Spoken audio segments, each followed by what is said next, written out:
አሰላሙ አሌይኩም ወራህመቱላሂ ወበረካቱ። ዛሬ ማሻአላህ ለየት ያለ ኬክን ሰርች ያለሁኝ የሆነ ፕሮግራም አለኝ። ዚያራ ሊሄድ ነው እና የሰራሁት ኬክ እንዳሳያችሁ በሁለት እቃ ነው የሰራሁት። በሁለት እንትን ማለት ነው ዲዛይን እና ኬኬ አያችዋ እንደዚህ ሆኖ ወጣ። በጣም ነው የሚያምረው። ማሻአላህ ተባረክ ራህማን እዩት። እና ይህንን ደግሞ በከሰልም መስራት ይቻላል። ግዴታ ኦቭን አያስፈልገውም። እና የሰራሁት ኬክ ደግሞ እዩት። እስኪ አስተያየት ስጡ። ኢንሻአላህ ዛሬ ለየት ያለ ፕሮግራም ነው ያለኝ።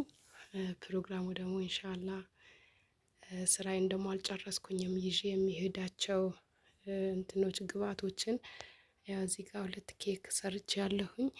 አሁን ደግሞ ለየት ያለ ምግብ እየሰራሁኝ ነው።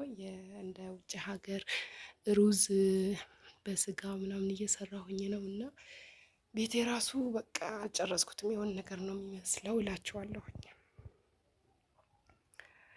እና ያው እዚህ ጋር አያቸው እየሰራሁኝ ነው። ምግቤን እየሰራሁ ሊደርስ ነው ገና ስጋን እያልኩኝ ነው። ከጨረስኩኝ በኋላ ኢንሻአላህ እንገናኛለን። ሰላም ሁኑልኝ። በተለይ ደግሞ ኬኬ እንዴት አያችሁት? እንዴት አያችሁት?